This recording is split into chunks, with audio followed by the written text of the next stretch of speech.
Heureuse de vous retrouver, mesdames, messieurs, dans le cadre de ce bulletin d'information de la mi-journée sur les antennes de l'Alliance Télévision. Ouvrons ce journal en société. Le directeur général de la Camouata, Blaise Moussa, a annoncé hier, lundi 30 juin 2025, lors de la cérémonie d'ouverture du Salon d'action gouvernementale, la campagne d'installation de 200 000 branchements pour répondre aux problèmes d'eau potable des Camerounais. Que s'est-il réellement passé lors de cette prise de parole? Nous allons en savoir davantage dans ce reportage. De parole à l'ouverture du salon d'action gouvernementale que Blaise Moussa, directeur général de la Camouata, a souligné son engagement dans la mise en œuvre de sa politique d'amélioration de l'accès à l'eau potable aux populations camerounaises. Ainsi, Blaise Moussa a décidé de lancer une campagne spéciale visant à réaliser 200 000 branchements neufs sur l'ensemble du territoire national, tout en rappelant la disponibilité des compteurs et kits de branchement en quantité suffisante pour répondre aux besoins et attentes des Camerounais. Cette initiative aussi grandiose est une étape significative vers la mise en œuvre de l'action gouvernementale dans le secteur eau et assainissement et l'amélioration de la couverture nationale en eau potable qui a reçu l'appui spécial du président de la République du Cameroun, Paul Biya. Toujours dans cette même lancée, le directeur général de la Camouata a annoncé la tenue du 23e congrès international et exposition de l'association africaine de l'eau et de l'assainissement du 9 au 13 février 2026 à Yaoundé au Cameroun. Cet événement consacrera la diplomatie de la présence du Cameroun sur la scène internationale et va positionner Yaoundé comme un carrefour d'échange et d'innovation pour le développement de l'eau et l'assainissement en Afrique. À Yaoundé, les médecins traditionnels se forment pour mieux encadrer leurs pratiques. Sous la houlette de l'Organisation des chercheurs et médecins holistiques du Cameroun, un atelier de renforcement des capacités s'est tenu au complexe Viroplantig. Objectif, professionnaliser la médecine africaine et poser les bases d'un code éthique adapté aux réalités locales. Pierre Ngati nous a dit davantage. Mombankolo, arrondissement de Yaoundé 2e. C'est ici au complexe Viroplan du Cameroun que les tradis praticiens venus de divers horizons se sont retrouvés. Pendant plusieurs heures, ils ont pris part à un atelier de renforcement des capacités organisé par l'Organisation des chercheurs et médecins holistiques du Cameroun. Le sujet que nous avons abordé ici portait sur de bonnes pratiques et certains aspects sur les pratiques pharmaceutiques. Et comment les tradis praticiens peuvent employer de bonnes manières pour faire en sorte que les personnes qui nous visitent, besoin de nos traitements, de nos produits naturels, peuvent rentrer satisfaits. Nous avons aussi reçu des panélistes qui sont venus de Douala et d'autres qui sont à Paris, qui ont intervenu par Zoom. À la manœuvre, le docteur Bohono Ongoko Jacques-Edouard, président fondateur de l'Organisation des chercheurs et médecins holistiques du Cameroun. Il pose les bases d'une médecine intégrative, humaine, respectueuse et enracinée dans les valeurs africaines. Au cœur des échanges, la nécessité de repositionner la médecine holistique dans un cadre moral et légal solide. Les encadreurs insistent sur le respect de la dignité humaine, du respect professionnel et la lutte contre les dérives pseudo-spirituelles ou commerciales. Cet atelier de renforcement des capacités vient à point nommé pour accompagner les acteurs de la médecine traditionnelle et holistique, dans la mesure où cet atelier leur permettra d'avoir notamment des compétences dans l'éthique et la déontologie, surtout dans ce domaine qui aujourd'hui est reconnu par la loi du 23 décembre 2024 qui a été promulguée par notre président de la République. Et je crois qu'à travers donc cet atelier que nous organisons déjà dans toutes les régions du Cameroun. Et aujourd'hui, nous sommes à Yaoundé, qui permettra à ce que ces acteurs-là puissent devenir donc des personnes bien formées, des personnes qui possèdent une éthique et qui peuvent aussi transmettre dans le savoir qu'ils ont reçu. Et je pense que nous n'allons pas nous arrêter là. Et à travers l'Organisation des chercheurs médecins holistiques aujourd'hui, qui est une organisation qui est basée uniquement dans l'accompagnement des acteurs et aussi dans la mise sur pied des médicaments traditionnels améliorés de qualité, permettra donc à ce que tous ces acteurs-là aujourd'hui qui ont été présents puissent avancer et devenir les meilleures versions d'elles-mêmes dans le domaine de la médecine holistique. Les participants ont également plaidé pour une meilleure reconnaissance institutionnelle et un cadre juridique qui protège les tradis praticiens tout en garantissant l'éthique de leur pratique. Je remercie vraiment la vision de ces formations continues parce que ça entre dans des articles du projet de loi qui consiste à faire des formations continues pour renforcer les capacités des acteurs camerounais. Et j'ai abordé dans la formation l'aspect de la collaboration de la médecine pour une meilleure intégration des de santé. Je pense que la médecine traditionnelle aujourd'hui est une médecine qui se veut panafricaine parce qu'en tant que médecine panafricaine, les acteurs au niveau de tous les pays doivent se regrouper pour faire valoir les avantages de médecine. Et avec une meilleure collaboration, on pourra mieux prendre en charge de manière globale les patients, pas seulement se focaliser sur un symptôme, mais également en se focalisant sur la vision holistique, c'est-à-dire en tenant compte de l'âme, de l'esprit, du corps, de l'environnement du patient. En clôture, une distinction symbolique de chasuble d'honneur remis au docteur Peliengo Jidjun et le docteur Tengfak pour leur engagement et leur exemplarité dans la promotion de la médecine holistique. Pour les participants, une chose est claire, la sagesse ancestrale et la science moderne ne sont pas opposées. Ensemble, elles peuvent bâtir une médecine africaine plus humaine, plus respectueuse et durable. C'est un nouveau séisme dans la scène politique à l'approche de la présidentielle d'octobre 2025.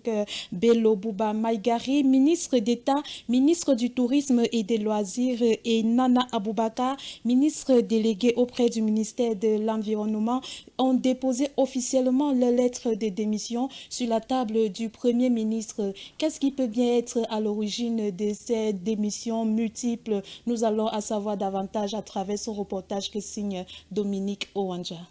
Le président de l'Union démocratique pour le progrès, le ministre d'État, ministre en charge du tourisme et des loisirs, Bello Bouba Maïgari, au nom d'une alliance entre son parti et le Rassemblement démocratique du peuple camerounais, s'est lancé dans la course à la présidentielle d'octobre prochain. C'était au cours d'une convention du comité central de son parti à Yaoundé. En vous remerciant d'être si nombreux à avoir assisté pour témoigner, notre parti, l'Union nationale pour la démocratie et le progrès, a été convié à prendre cette décision en ce qui concerne. Une décision qui marque aussi la rupture avec le président Paul Biya. Dès l'entame des travaux qui se sont déroulés à huis clos, Bello Bouba Maïgari a annoncé que l'Union nationale pour la démocratie et le progrès participera dans les prochains mois aux différents scrutins attendus au Cameroun. De la parole aux actes, la candidature de l'ancien Premier ministre,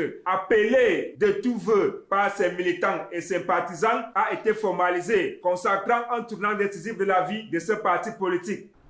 Il m'a été demandé de présenter un candidat à l'élection présidentielle. Il m'a été demandé de me présenter, ce que beaucoup de militants de notre parti depuis l'année dernière me demandaient. Depuis son entrée dans la majorité présidentielle il y a 28 ans, cet ancien allié du parti de la Flamme a soutenu le président Paul Biya à toutes les élections présidentielles. Après 20 ans d'alliance, le divorce est prononcé. Ce n'est pas la première fois que l'UNDP participe à une élection présidentielle. La première élection présidentielle organisée en 1992, l'UNDP était représentée et j'avais eu l'honneur également d'être le candidat du parti. Donc aujourd'hui, ça ne devrait étonner personne La candidature de Bello Bouba Maïgari représente donc un acte de rupture avec le parti au pouvoir. Une décision qui accentue l'érosion de l'alliance entre le parti présidentiel et les formations politiques du Grand Nord camerounais. En une semaine, 2 grands partis politiques issus de ces régions septentrionales très convoitées pour leur suffrage ont en effet dénoncé ces accords. Le Front du Salut national du Cameroun de l'ancien ministre de l'Emploi et de la formation professionnelle Issa Chiroma Bakari a par ailleurs démissionné du gouvernement Joseph John Gouti. Concernant Bello Bouba Maïgari, ce dernier n'a pour l'heure pas abandonné ses fonctions de membre du gouvernement qu'il occupe depuis 28 ans. La course à l'assaut du palais présidentiel de Touzi est désormais. Le village Nkolmokon dans l'arrondissement d'Onfo s'est doté d'un centre de santé flambant neuf baptisé CQ Santé. L'infrastructure équipée d'un plateau technique de dernière génération a été inaugurée samedi dernier en présence des autorités administratives, traditionnelles et religieuses. Portée par une jeunesse camerounaise de la diaspora, cette initiative répond à l'appel du chef de l'État à une diaspora engagée pour le développement local et même de son pays. Pierre Ngati nous dit davantage. Voici son reportage. Département de la Mefouya-Famba, arrondissement d'Onfou. Le village Nkolmekun s'est doté d'une nouvelle formation hospitalière. Le centre de santé CQ Santé a officiellement ouvert ses portes le samedi 28 juin en présence des autorités administratives, traditionnelles et religieuses. Le représentant du préfet du département de la Mefouya-Famba, qui a par ailleurs procédé à la coupure du ruban et assisté par le sous-préfet, n'a pas manqué dans son allocution d'exprimer la joie de revoir de nouveaux joyaux et surtout de dire sa gratitude à la promotrice. À vous, chère promotrice du centre de santé CQ Santé de Nkolmekun, recevez à travers ma modeste voix les remerciements des pouvoirs publics pour cet important accompagnement. Vous incarnez une diaspora généreuse, une diaspora constructive, une diaspora positive. Nous vous rassurons d'ores et déjà de notre présence à vos côtés chaque fois que cela sera nécessaire. C'est sur ces mots que je déclare officiellement ouvert le centre de santé CQ Santé. Doté des équipements d'un plateau technique ultramoderne, CQ Santé apporte une bouffée d'oxygène aux populations d'Nkolmekun, en particulier et celles d'Onfou en général. Une initiative d'une jeune Camerounaise de la diaspora qui, par ce geste, matérialise la prescription du chef de l'État qui a besoin d'une diaspora positive et qui pose les actions fortes comme celle-ci. La promotrice n'a pas manqué l'occasion de souligner les motivations l'ayant poussé à mettre sur pied ce projet. Pourquoi nous avons choisi ce lieu? Parce que c'est assez retiré et c'est pouvoir en fait donner accès aux soins à la population d'Nkolmekun pour éviter les problèmes de transport et tout ça. Donc c'est vraiment rapprocher la santé dans la population. Les populations d'Nkolmekun peuvent désormais sur place bénéficier des soins de santé dans un cadre sécurisé et fiable. Pour tous vos besoins d'échographie. Et une particularité, l'appareil il a un Doppler couleur. Donc on n'a plus besoin d'aller à Yaoundé. Pour tous vos besoins d'échographie mammaire, prostatique, testiculaire et pelvienne, bienvenue à CQ Santé. L'ambiance était au rendez-vous avec des artistes pour agrémenter les invités. La page découverte va directement dans la cuisine de nos mamans où nous allons concocter le plat traditionnel et mythique de la région du centre et du sud Cameroun qu'on appelle communément le sanga. Comment est-ce qu'on le concocte et du moins quelles sont ses vertus? Nous allons en savoir davantage à travers ce reportage.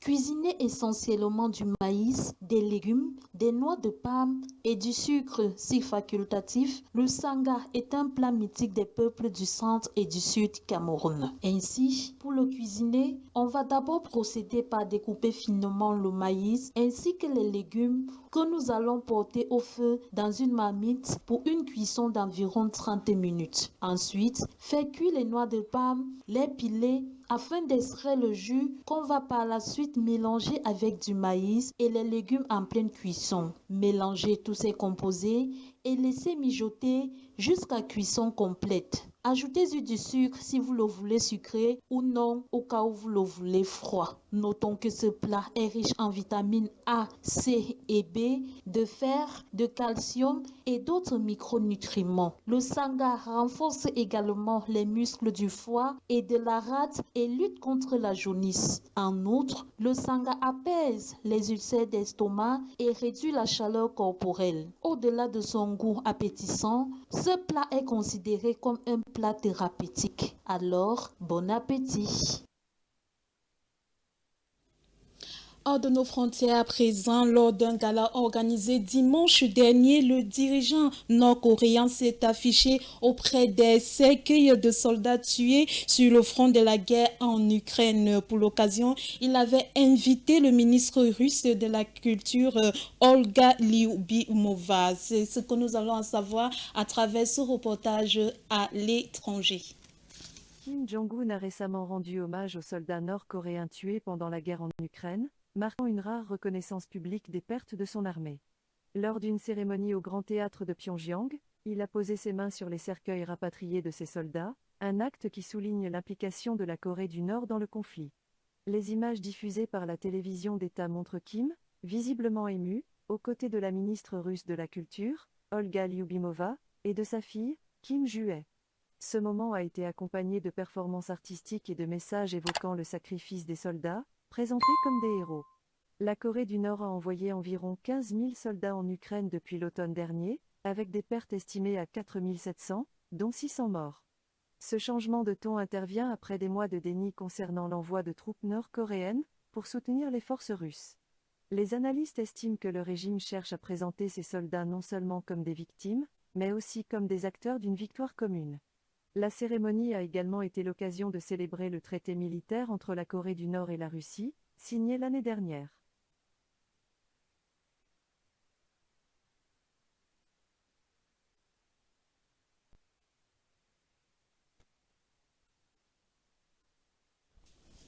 Et c'est avec cette page à l'étranger que nous allons mettre un thème à ce bulletin d'information de la mi-journée sur les antennes de Lions Télévision. Prochain arrêt de l'information, c'est lorsqu'il sera 19h30 avec Xavier Ongolo. Quant à moi, je vous retrouve demain lorsqu'il sera 12h00 à votre montre. D'ici à là, portez-vous bien en espérant que le sanga que nous avons découvert tout à l'heure est le plat que vous avez choisi aujourd'hui. Sur ce, bon appétit.